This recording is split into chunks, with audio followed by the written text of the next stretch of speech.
Hello, everybody. Welcome back to another episode of Fuel for Thought, the F1 podcast that discusses F1.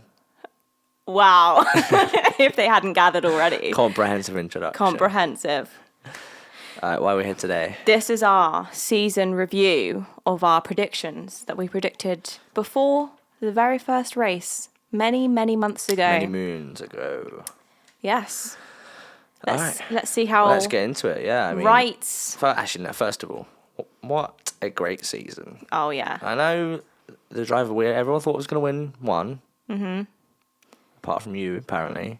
Oh, yeah. But still, doesn't take away from the fact that it was a very competitive season all round. Oh, yeah. And I think if Max hadn't got those wins... 7 wins at the start. Then it would have been very interesting Oh, indeed. yeah, definitely. It would have been back and forth all season, probably. Oh, yeah. But the fact of the matter is, he did lead all season and he did win. But hopefully it's a glimpse of what is to come next season and beyond. Yep. With other teams catching up. But, yeah, without further ado, let's review what we did last year. Okay, so we've got our notes last year, sorry, at the start of the season. Pretty it feels much like it was yeah. last year, doesn't it? It does at this indeed. point? So what do you want to go through first, drivers or teams? What do we do first before? We did teams first before, didn't we? We did, yeah. So let's mirror that. Yeah, let's stick with teams first. Okay. Right. So number 10. Number 10, I predicted that Haas would be 10th. Yeah. I mean, fair enough because they had been terrible Yeah, for many seasons before that. they had. But actually, this year, they did Pretty pretty good, well. pretty good. Nico Hulkenberg was He pretty... carried that yeah, team. definitely carried for that sure. team. I mean, yeah, so this year they came 7th. That's pretty good, yeah. Ah. Fair play. To be fair, looking back at this, it's actually really difficult to remember the form of these teams Yeah, I know. when I would have made these predictions. Like, the fact that I put Haas in 10th, I'm just like, why would I have done that? But obviously, at the time, they were... Solidly a yeah. 10th place team. Exactly. Yeah, I put Haas as well for Yeah, 10th. yeah. I think we put the same for 9th, didn't we? Steak. Yeah. And actually, they were more terrible than anyone thought. Yeah. They had problems with pit stops. They almost got no points at all. Yeah, I know. It was just like a Final 4 points from Joe at the end of the where season. The car came good like the last 2 races. Yeah. And Bottas was unfortunately unable to capitalise on that. Yep. But yeah, so mistake 9th. We predicted them 9th. They came 10th. So we weren't far off. We knew they were going to be at the bottom. They came 10th with 4 points. Williams came 9th with 17 points. So they weren't Okay. even close. So I predicted Williams in 8th. Same. But they came 9th. Yeah. I mean, it wasn't close in the end because 8th got 46 points to their 17. Was that RB? It was. Okay. So I put RB in 7th. So basically, if you move Haas up to where they were, Yeah. I got the orders are correct. It's just Haas did a lot better than... Yeah. So my We 7th place predicted. prediction was actually quite a good prediction Okay. for a lot of the way through the season until they decided to get their act together for the last few Alpine. races. Alpine. Yeah. Who somehow managed to put it in, 6th place. Yeah. So, I mean, and it looked like it was going to be a solid 8th. It did. at one And point then, this yeah, season. they got, 35 points in one race? Well, yeah, in that race in Brazil, Yeah. they came 2nd and 3rd. Yeah, that really turned the season around. But Yeah. it wasn't an anomaly because although obviously the rain was a factor, Pierre Gasly, He just switched it on somehow. the last few races, Yeah. he was up there. Yeah. Okay, so So in 6th, 6th, I put Aston Martin. I put RB. And RB actually came 8th. They had a pretty bad season Yeah. by their standards. Yeah. But 6th, yeah, Alpine. Yeah. 65 points in the end. To Haas's 58 points. Okay, yeah, because it was a bit of a fight between Haas and Alpine at the end, wasn't it? Yeah, a little bit. But yeah. Wow. But, yeah. So in 5th place, I think everyone predicted that. Actually, you didn't predict this, but this was probably quite a safe bet. It was, yeah. Aston Martin. Yeah. And they got 94 points in the end to Alpine 65, so like pretty comfortably safe. Yeah. But then Well, I put Alpine in 5th. you put Alpine. So I swapped around, but clearly I knew Alpine would do something special. Yeah. So yeah, Aston Martin 5th place in the constructors with just 94 points. And the jump up to fourth, which was Mercedes, 468 points. That's crazy. It's just like the disparity between the top four teams who provided a really entertaining fight all season and the bottom teams who basically weren't able to take many of the points at all. Yeah. Ridiculous. It is. It's like two halves. I guess like four teams consistently finishing in the top 10 is going to take away, all but, say those four teams finish top 8, there's 3 points left up for grabs for the rest of the teams. Yeah. So obviously that didn't happen every time, but the lion's share of the points were going to the top teams. Yeah. And it's just like the gap between the top end and the midfield was ridiculous this season, but it Yeah. also provided a better fight because any one of those top four teams could win at any weekend. This is the thing. I think this was like, I don't know if I can't really remember if at the time it was quite difficult to decide. I think it was quite difficult to decide which order to put them in. Yeah. But yeah, I think obviously it was just unclear, even throughout the season, how the teams were going to end up. Mm-hmm. I think the most predictable team was out of those top four was Mercedes to finish in fourth. Well, I don't know, because they finished second the year before. Yeah, I know, year. but throughout the season, they just didn't really understand their car that much, race to race, and it was so inconsistent. Yeah, I don't know, because, the previous season, Hamilton got podiums almost every race. Like, he was fighting Perez for second place towards the end. Yeah, and they did get, 4 wins this season? 2 for Lewis, 2 for Russell? 4 in total, I think. Yeah. Yeah. So, yeah. They got more wins this season, but and maybe more points, actually. I don't actually know the numbers there. But they finished 2 places lower, didn't they? 2 places lower, yeah. 2 places lower. They finished in fourth. I predicted McLaren to finish in fourth. You did. And how wrong was I? How wrong were you? Yeah, I didn't. Wow. McLaren haven't won the Constructors in 26 years. Yep. And they had been prone to so many mistakes, and they did make a lot of mistakes this season, which is kind of what inevitably made the fight not quite as close as we wanted it to be between Norris and Verstappen. So that's why I put them as fourth. Mercedes is third, because again they didn't really understand their car, as you said. Yeah, but I think Oscar Piastri is the only driver to finish every single lap this season. So reliability-wise, pretty good. Yeah, exactly. I think, obviously, reliability is such an important factor in where you end up in the Constructors. Obviously, I think that's an obvious statement. But if you're going to get 1 or 2 points, that's better than if you DNF because of reliability issues. Well, speaking of, Alpine, obviously, quite reliable this season. Yeah. At Pierre Gasly, no damage at all. I mean, damage. actually, he did retire a couple of times, but no. It wasn't to a fault of his own. He didn't cost the team anything. No, but then again, that's due to their reliability issues, though.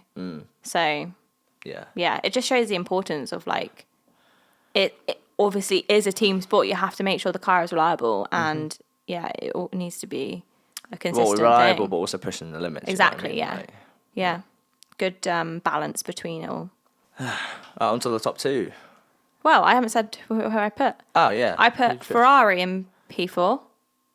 Oh. And Mercedes in P3. Interesting. Yeah. I don't really know what I was thinking. I thought because Ferrari were having reliability issues last season, I thought that would continue into this season. But actually, I think Ferrari kind of had an up and down season, though. They did. They were kind of nowhere for a little bit in the middle. Yeah. But in reality, Mercedes came in P4 and Red Bull came in P3. Yeah. And do you want to know why that is? And we've been saying his name all season, but the numbers don't lie. Okay. How many points do you think Verstappen got this season? Oh, I think I know this. It's 300, 400? 437. 37, okay.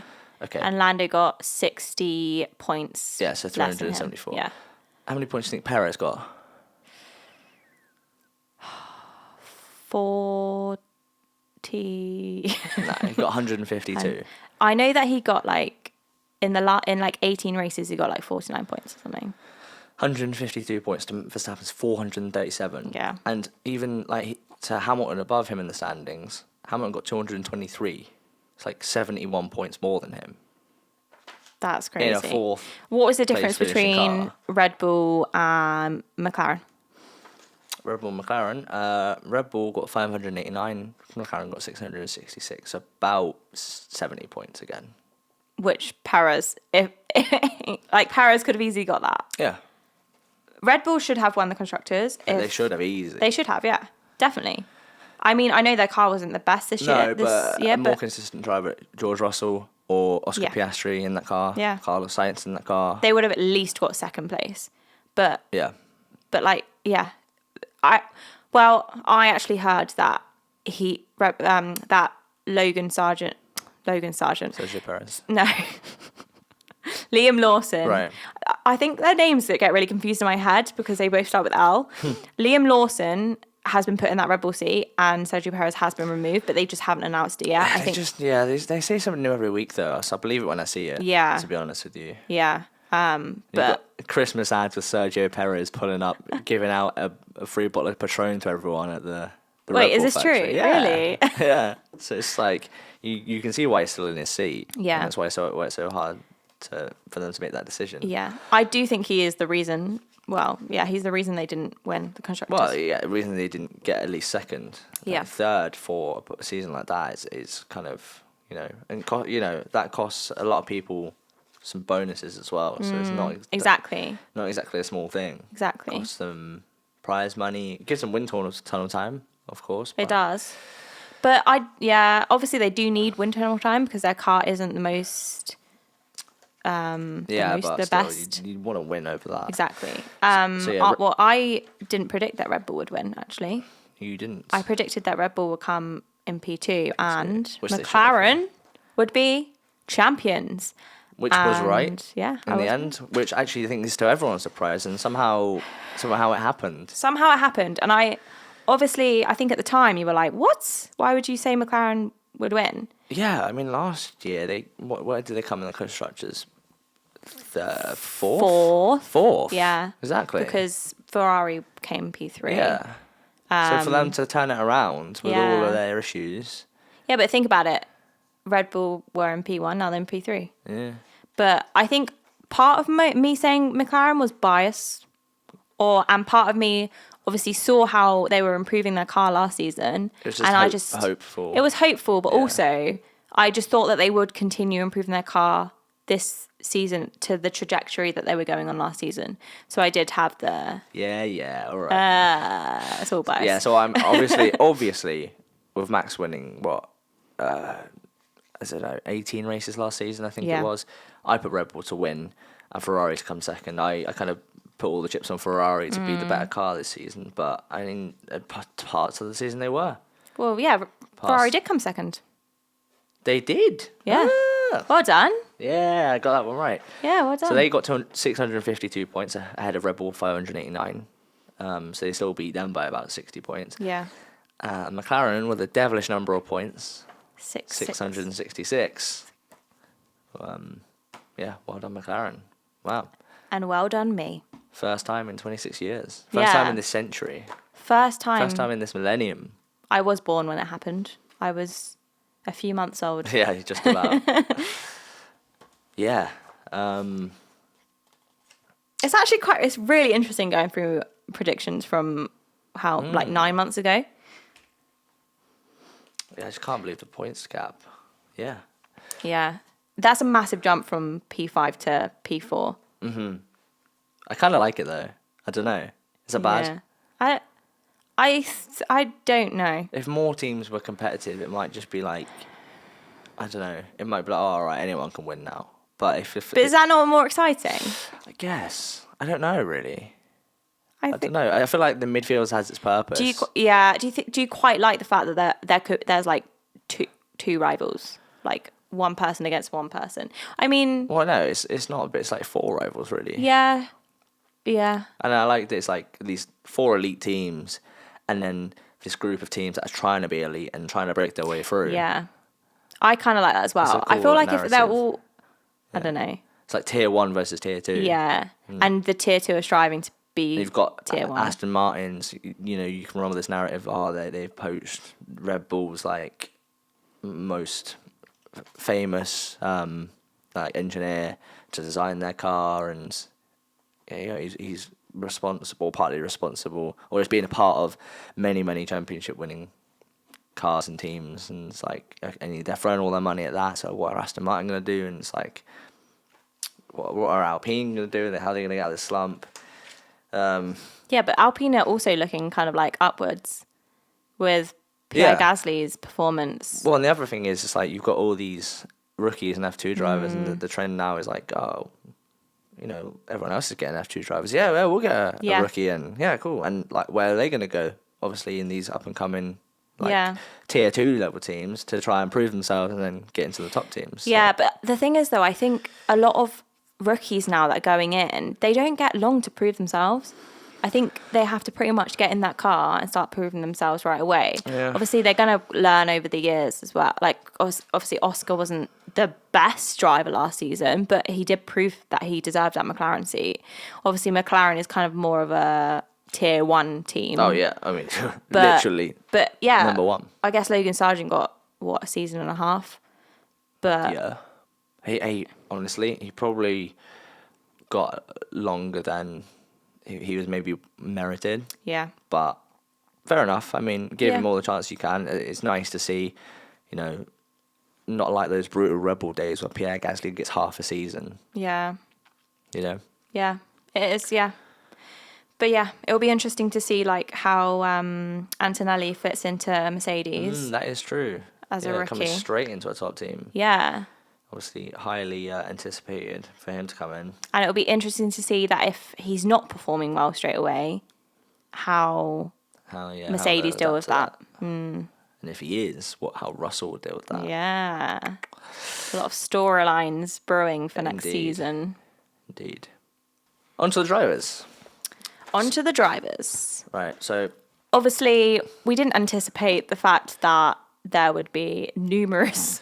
It's a 24 driver championship. Yeah. So numerous extra drivers. We don't have predictions for 21 to 24, so I'll go through them quick. Okay. In 24th place, Jack Doohan, one race at the end, didn't get any points. Yeah. Last. Boom. Can't really say much about him. No, he's, Quiet race. 23rd in a 20 driver championship, Logan Sargent. Didn't get any points. Was inevitably cut halfway through the season. Yeah. Not much to say about him. He's not coming back, so fair enough. You could tell he kind of put all his heart into it. It just never worked out for him. No, it's a shame. 22nd, a driver who, the only driver to race every race of the season and get 0 points. Valtteri Bottas. Yeah, feel a bit sorry for him. That is so sad to see. Obviously, his career in F1 has actually been great. Yeah. And he was the best teammate to Lewis Hamilton. He's been one of the best number 2 drivers of all time. Exactly. And it's just a shame to see like his final season in F1, him getting 0 points and being kind of like the only driver that, obviously, I know there are other 2 drivers that got 0, but the only driver that's actually raced the whole season to get 0 points. Yeah. And mostly for no fault of his own, just because of how dog that Sauber was. Yeah. But he seems kind of like, from positive, seeing, he seems kind of at peace with it, and he's kind of like, I guess, looking forward to seeing what's next. Yeah. Which is his slogan, so. Well, I mean, because no one thinks he's that bad, and because of how good of a number 2 driver he was, there was a rumour, probably made up by some fans, or like suggested by some fans, that he would be a good Red Bull number 2. Really? Yeah. Wow, I actually haven't heard that. Yeah. I think I heard that he would be Mercedes' reserve driver, which would make sense. Yeah. I think it makes most sense. But would he settle for that is the thing. Yeah. Yeah. Because he would have to still travel to all the races. Whereas if he... Yeah. Oh, no. Yeah, I know. But I don't know whether he wants to kind of like explore other things now. Whereas if he was kind of like on standby where at home they're like, hey, Valtteri, you want to come race? He could go rallying. Yeah. Or NASCAR. Fit well in NASCAR. Yeah. 21st was Liam Lawson with 4 points.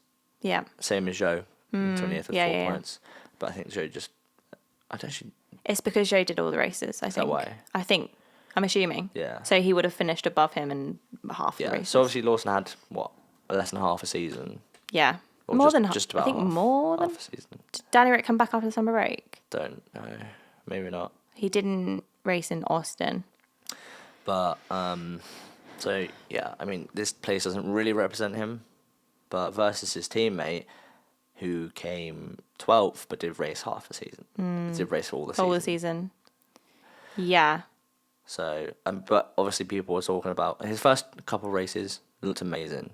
Obviously aggressive, fighting Perez was a bit weird there, but yeah, you know, we'll see next season, shall we? See where he ends up. Yeah, I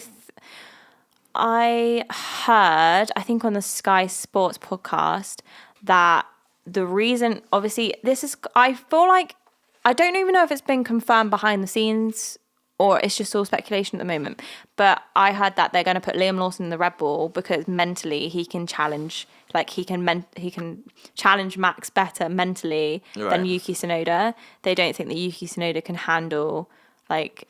Without getting really angry. Yeah, exactly. And well, that's just the rumours that I've heard, but... Yeah, I guess if you can't handle Max doing better than you and being able to handle that in the correct way to improve yourself and instead get angry at it, the pressure will just get to you and you'll just do worse. Yeah. So I think, I think that's an important factor in their decision of who can be Max's teammate. Either way, it'll be interesting to see who can actually go toe-to-toe with Max. Yeah, definitely. Probably no one, let's be honest. No. I don't know. I feel like Carlos Sainz would have been good. I feel like he definitely has the mentality to go head-to-head with Max. That's true. Like, he just, Yeah. So, getting into the top 20. 20th for Zhou. I put Logan. I think we can give ourselves that. I agree, because obviously he effectively came last. Yeah. True. Do and have oh my one God, race. well done us. Yeah. Because I put, oh no, I put Kevin Magnussen in P19. Yeah, I put Hulkenberg in P19. We obviously just anticipated it has to be rubbish, as awful. predicted in our team predictions. P19 was Franco Colapinto. Just surprising, he got 5 points. But he also came in doing really well. Yeah. And then had a few crashes. Williams looked a bit on edge at the end. Yeah. I think, obviously got more than Logan Sargent and he had less races than Logan Sargent. Yeah. Yeah, so I don't think that represents him. Yeah, especially in Williams where Sargent couldn't do anything. Yeah. And he got 5 points. P18, I said Zhou Guanyu. Obviously, he came... P18. I before. said K-Mag. I said Kevin Magnussen. Okay. So P18, obviously we couldn't predict this, was Ollie Behrman. Yeah. He had one race for Ferrari. Wow. Got 7 points. Okay. P18. Okay. Obviously in a Ferrari, it's really hard. Yeah, it's hard to... Yeah. It's hard to gauge, like, where these people would have ended up if they raced a whole season. Yeah, these kind of ruin our predictions a little bit, skew it a little bit. But once we get further up, it'll be all right. Yeah.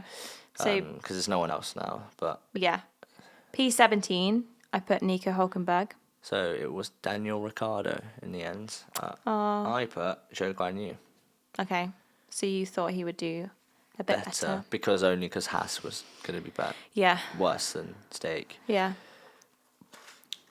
16. 16, I put Valtteri Bottas. Me too. Poor Bottas. Again, same reason. Yeah. Obviously, didn't expect Stake to be as bad as they were, and terrible. Obviously, thought that Valtteri Bottas would get points because he's Valtteri Bottas. I'm surprised they actually didn't get fined for being as bad as they were, especially with the pit stops thing that happened. Yeah. Like, you can't have a team running that far behind, surely. No. It was kind of an embarrassment. It was. Yeah, that happened for a few races. Yeah. And it was like, come on, surely you have team meetings and you're like, right, you need to... Yeah. Well, because there's rules around drivers being a certain level of competitiveness. Yeah. And if teams are dropping off that much, there's an 110% rule or something. 110% rule. Yeah, that's it. Qualifying. Yeah. So surely there should be a rule for mechanics as well, or the whole team in general. There should be these rules that they need to... Yeah, maybe. There might be.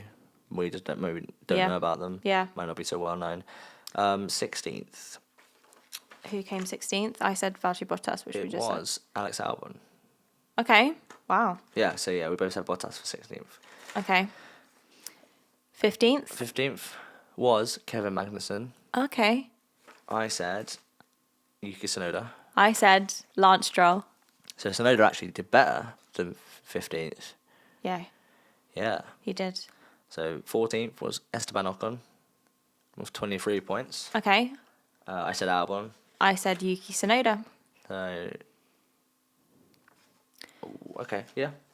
I put Alex Albon in P13, so I thought that he would do better than Yuki Tsunoda for some reason. But maybe... Well, the Williams wasn't as good as the RB. Yeah, but maybe I thought that they would be. Yeah. Better. So, where are we at? P13? Yeah, 13 was Stroll, which actually is quite bad for Yeah, I remember where when the I Aston was. I put Stroll in 15th, and at the time, obviously that's 2 places behind what he actually got. But at the time, I remember you saying, "Whoa, why are you putting him so low?" But yeah, he's quite low compared to. We barely saw the Aston this season. Yeah. It was just so mediocre, like at the top of that midfield group. But yeah, I mean, that's not a good performance for a team that should be solidly coming 5th in the constructors. Yeah, they should be coming 9th and 10th every race. Well, theoretically, that should be their minimum aim, really. Yeah. So I put Ocon in 13th, and he came in 14th, so not too far off. That's not far off. No, you got roughly right. Yeah. So 12th was Tsunoda, actually quite a good performance. I put Daniel Ricciardo. He got 30 points. Well, yeah, that was obviously an anomaly, wasn't it? I put Pierre Gasly in 12th. So actually not too far off for him. No. But he outperformed that. So Daniel Ricciardo, came 11th. Oh, really? Yeah. You put him above me. Yeah. And 11th was, surprisingly, Nico Hulkenberg. Yeah. Wow. I put him in 17th and he came 11th. I put Esteban Ocon in 11th. Where did he come? 13th? 14th. Okay. So in 10th, Pierre Gasly.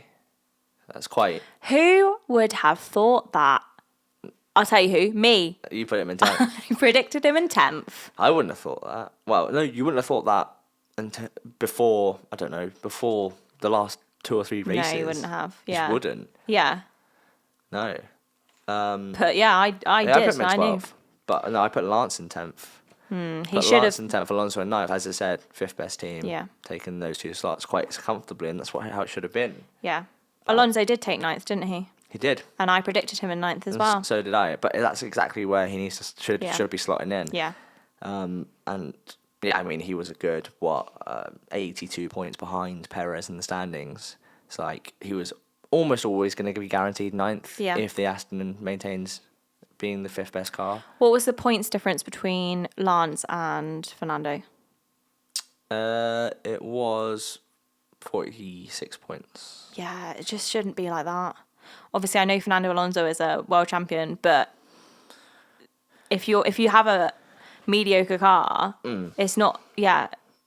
You need both teammates to be getting those those mid points. Yeah, but it wouldn't have affected their standings, but it did affect his. So yeah, 8th. As we've already mentioned this, but Sergio Perez coming in 8th place when your teammate wins the championship. Yep. I actually predicted Sergio Perez to get 8th. And I also remember at the time you said, what? Yeah, because didn't expect the Red Bull to be nowhere near as where it was last year. And 2, because 8th when your teammate wins it, it's ridiculous. Yeah, because the Red Bull was a rocket ship last year. So it was extremely rogue for me to say that Sergio Perez would finish in P8. But clearly I had some kind of correct feeling about it. Or like some kind of, I don't know. Yeah. Well, I was very wrong. Yeah. I put Piastri in 8th. Yeah, so 7th place was Hamilton. And I believe that's the first time he's ever finished outside the top 6 in the championship. Okay. Wow. Yeah. Ever. Yeah. I think so. Yeah, he didn't have a great season. Obviously, he won twice. Yes. On the road, he won once. Yeah. He had a great race in Abu Dhabi, considering where he started. Yeah, finishing P4 after starting, P16? He probably should have won Vegas. Yeah. George Russell won it, and Hamilton again suffered in qualifying, but he had the pace. Yeah. I think I had that Hamilton averagely was a 10th, roughly, behind George Russell in qualifying as an average throughout the whole season. Okay. So obviously George Russell, was putting the Mercedes in kind of like a better position than Lewis this season. Well, so I actually said George Russell would come in 7th. Okay. Well, it is quite surprising, obviously, Lewis being behind George Russell. Yeah. Because of Lewis Hamilton, being Lewis Hamilton, do you know what I mean? You just wouldn't expect it, but... Yeah, you wouldn't. Yeah. In 7th, I said Carlos Sainz, which, wrong. Yeah, I mean, where did he come? He came 5th. Okay. I put Carlos in 6th. I put Oscar Piastri in 6th. And 6th was George Russell. Okay. I feel like these are kind of like the ones that you couldn't predict. Yeah, you couldn't predict. Yeah.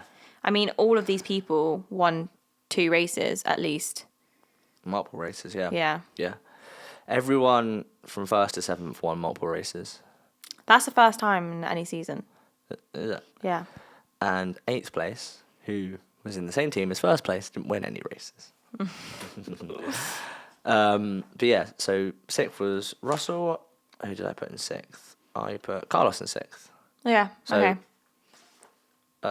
It's just Russell and Sainz switched. Mm-hmm. Actually, no, because I said Russell would be 7th. But Sainz came 5th. Yeah. I put Charles Leclerc in 5th. Yeah. So his teammate, obviously. And Piastri in 6th. Yeah, and Piastri in 6th.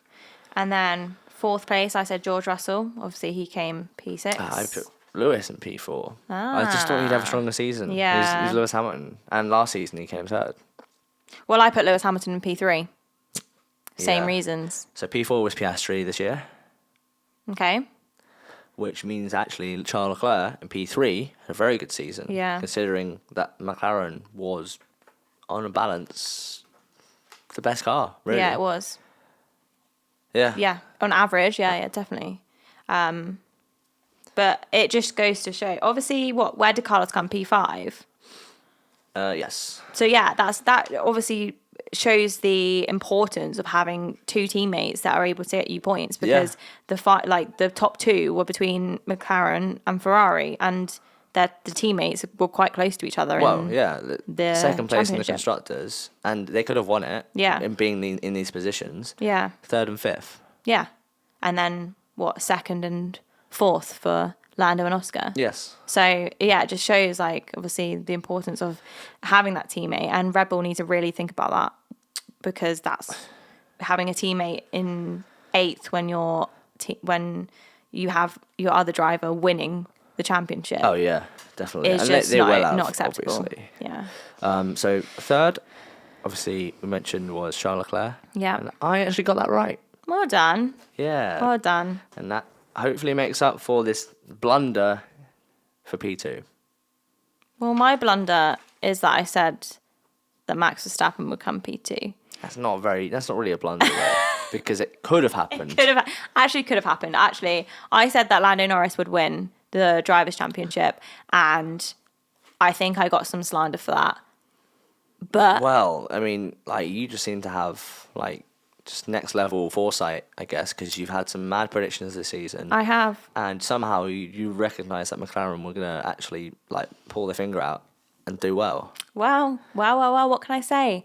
No one would have thought. Actually, I don't actually know whether it was predictable to say that Max and Lando could, in theory, fight for the championship. Obviously, Max got a lot of points under his belt, and it was a bit of a challenge for Lando. And he didn't quite do it in the end. But still, there was a possibility that he could have become world champion. But so I remember we were also saying, do you think Lando will win his first race this season? Yeah. And that was but we both kind of said, yeah, I think this year he'll be the year to do it. Yeah. And he did. And so did Oscar Piastri. Yeah. Yeah. So there you go. Love that for them. Love that for McLaren. Love that they won the Drivers' Championship. I love that Lando brought it to Max a bit this season. Yeah. Game on. So, yes, back to this. Back to your blunder. P2, I put Sergio Perez. Oh. That's because he did it last season. Oh, dear. I thought the Red Bull would be a rocket ship again. I just thought it was going to be another Red Bull domination because no signs pointing towards the otherwise. anything other than that. Yeah. So, Perez, this is why I've been, like, so critical of him. He let me down. Yeah. Yeah. Let me down, mate. He's let you down. He's let his team down. He's let his family down, but most importantly, He's let you himself down. But yes, top 2, Lando Norris in second, Verstappen in first. So I did say that Verstappen would win it. Well done. That's a crazy prediction. Crazy. Whoa. But I also did say that Norris would come in 5th. Yeah. So, yeah. Hard season to predict. No one could have ever predicted what happened this season. But I think I did pretty well. Yeah, I think you kind of smashed it, really, given the circumstances. But I think I won F1 Fantasy, so... Yeah, I always forget to check that, though. Yeah, I didn't check it all season. You didn't check it all season? Pretty much. I think I switched Daniel Ricciardo out, 7 races after he left. It was, the end of the season. I was like, yeah, I probably should use, my... the things that you get. Yeah, the boosters. The boosters. I was like, probably should use at least one of those at some point this season. But yeah, I forget to do that. But yeah, so there we go. Some quite interesting predictions and reality there. Yeah. I think reality was way more interesting than predictions. Oh, yeah. Apart from, obviously, your McLaren or Lando Norris winning would have been probably more interesting than Max Verstappen winning again. Yeah, but I think at least this season, Max Yeah, he's humbled a bit. Yeah. Sorry, I didn't mean to. No, that's fine. Yeah, Max didn't have the rocket ship, and he had to work extra hard to get this championship. Yeah. And he did, and he did it, and yeah, well done to him. Fair play. Fair Congratulations, play. Max Verstappen. Congratulations, McLaren. Yep, definitely. Game on. I'm excited to see Lando and Oscar against each other next season. Me too. Because it starts from scratch. It does. The board is wiped. Yeah. Papaya rules begins again. So I want to end it with who was your biggest surprise this season? Who surprised you the most? Lando. Okay. Why is that? Well, he hadn't won a race prior to the season, and I do remember it kind of being like a umming and ahhing about whether we thought he would win his first race this season. Yeah. We weren't sure. We weren't sure that McLaren could kind of do it, especially with the way that they started last season. They were literally P17. Obviously, they did improve throughout the season, but it was quite difficult to know whether they could take that extra step forward and that Lando could get his first win. And not only did he do that, he got a second win. And He got 6, didn't he? Was it 6? 6 wins. Did he really win 6 this season? I think that's right. I don't know. But yeah. He didn't get just one win. He got numerous wins. And sprint race wins. He was challenging Max for the World Drivers title. Yeah. So, yeah. Okay, no, that's a good one. Obviously, McLaren's a good surprise, but in terms of drivers, I want to stick it to good surprises because I could just be negative about other drivers. It's there's no point. Nico Hülkenberg. Oh, definitely. Smashed it. Absolutely. And he seems to know something that the rest of us don't know in terms of going to Sauber. Yeah. It becoming Audi. Yeah. He's very early to make that move. And it was quite, yeah. And be like, I'm going here. And it's what was he shown? So that'd be quite interesting to see. Yeah. Okay. Best moment or most surprising moment. Yeah. Most surprising. Sort of memorable moment of the season. I guess let's say that. Most memorable moment, probably Lewis Hamilton winning Silverstone. Yeah. Probably agree. Yeah. Yeah. Or okay, if you're gonna say that one, I'm gonna say George Russell sticking out on the one stop and winning in Spa, even though he got disqualified. Yeah, that was good. That was such a good race to watch. Oh, it was. And as we said, a masterclass in strategy, masterclass in heartbreak. Yeah. He's broken our hearts more than once, that George Russell. Oh, that George Russell, eh? So yeah, and I don't know. They're both Mercedes moments. but Yeah. it's always it was kind of surprising when they won the season. Yeah, and I think obviously Silverstone, there was a point where you didn't know who was going to win it all. It was like between 4 drivers. And Max came second, didn't he? He always caught Lewis with like a few laps to go. Yeah, yeah. And then obviously it rained, it didn't rain, and Yeah. McLaren won 2. And Yeah. it was a really actually good race. Yeah, exactly. Really good race. I think what's also surprising, well, maybe not that surprising, but the top 4 teams won all the races Yeah. this season. No one else won a race. No one else came close. No one. Yeah, but then again, like last season, Red Bull won all but 1. Yes. So Yeah, that's why. it is quite nice. Obviously, yeah, the top 4 teams did win all the races, but it's nice to see that more than 2 teams won races, more than 3 teams won races. You know. I'm trying to remember actually. It probably did happen, but apart from in Brazil, did any other team get on the podium? I can't remember. I'm sure it probably did. Like, did Alonso get in the podium at some point? I don't remember. But I don't know. Yeah, I don't know if that happened. I don't think it did. Yeah, which is quite surprising. So I guess that's a point against the top teams being way more competitive. Yeah. Because no one else gets to go on the podium. Anything else you want to say or add before we wrap it up? I don't think so. I think obviously we've covered all the exciting parts this season in all of our podcasts. Yeah, lots happened. I kind of hope it continues into next season. Yeah. I don't think the Red Bull is going to continue. Well, obviously they didn't continue their dominance into this season, and I don't think they're going to get it back for next season. Right. I think either McLaren will then become the dominant car, but I have a feeling that won't happen. I think it'll be kind of a fight between the 4 different teams again. Well, it's the last season before the regulations change again. Yeah.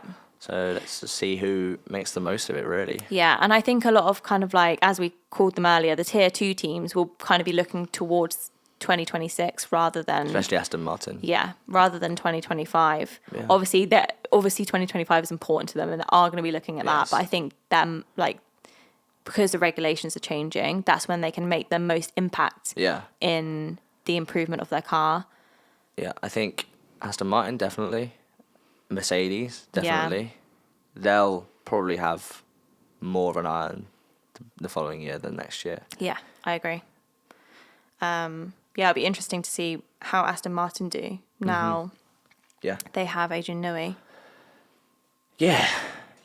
But yeah, I mean, we'll save all our predictions for next year. Yeah, definitely. Closer to the time, I was going to say like who we're most excited for, but nah, let's save it. Yeah, let's save it. We'll be back in March. Indeed. But yeah, just thank you for everyone who's subscribed this year, watched this year, tuned in, given us support, left any feedback, positive or negative, it all helps. Yeah, it's been fun. It's been a great thing for us to do.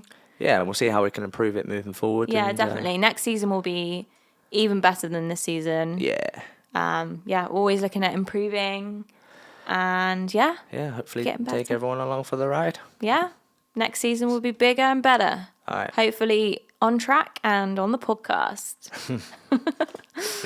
Right. Righto. Until next year. Thanks everyone for watching and listening. Goodbye. Bye.